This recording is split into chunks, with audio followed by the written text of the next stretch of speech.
plan, elle n'a pas de discours.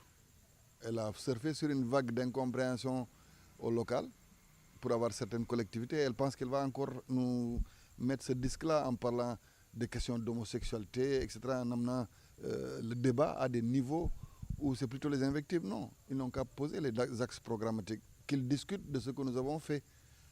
À un moment, il faut une évaluation des politiques publiques. Qu'on nous dise si en matière sociale, ce qui a été fait comme choix est pertinent ou pas. Et qu'on nous dise, voilà ce qui aurait pu être fait de mieux. En matière infrastructurelle, la même chose. En matière d'équité entre les terroirs aussi, la même chose.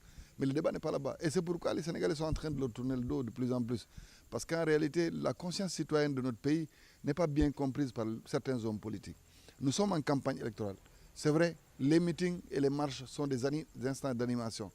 Mais à un moment, il faut parler aux populations et leur dire ce que nous comptons faire de notre pays. Et je vois que ce discours-là n'est pas le discours tenu par les opposants. Ils sont très violents dans le verbe, ils sont très violents même entre eux. Et les Sénégalais n'aiment pas ça. Et je pense aussi qu'entre les locales et aujourd'hui, beaucoup d'eau a coulé sous les ponts. Aujourd'hui, par la grâce de Dieu, l'essentiel des ténors du parti se retrouvent concernés par cette élection. Donc nous avons les moyens de gagner facilement. Nous devons continuer, comme l'a fait la tête de liste nationale, à porter un discours programmatique, à dire ce que le président a déjà fait pour nos localités, partout au Sénégal, mais ce qu'il compte faire aussi pour la suite. Et c'est là que les Sénégalais vont juger, parce que les Sénégalais ont une conscience citoyenne très forte.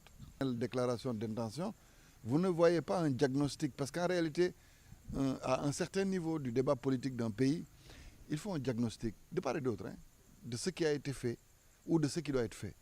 Nous sommes dans un pays où, au quotidien, on parle par exemple de la cherté de la vie. Personne ne dit pourquoi la vie est chère. Est-ce que c'est normal qu'elle soit chère? Alors que dans des pays, nous avons des taux d'inflation de 8 ou 9%. Ils ne poseront pas ces débats-là. Ils vont surfer sur la vague de dire « dès que vous avez métier », sans pour autant qu'il n'y ait l'objectivité pour dire « mais on s'est battu quand même pour que l'inflation qu'il y a dans le monde se tienne, soit plus gérable au Sénégal ». Donc c'est pourquoi je vous dis, ils ont pensé que le discours qu'ils avaient tenu lors des locales peut être un discours qui va marcher maintenant. Mais si vous voyez, nous avons fait une lecture aussi de nos élections territoriales. Parce que si vous comprenez bien, dans 90%, 95% des collectivités, si vous mettez ensemble les listes parallèles que nous avions, nous aurions largement dépassé le nombre de collectivités que nous avons gagnées. Et ça aussi, ça a donné cette impression de défaite qui n'est pas une réalité. Mais quand il s'agit d'une élection nationale, il y a une agrégation de nos scores et le coefficient du président de la République. Et vous verrez au soir du 31 juillet que j'ai raison.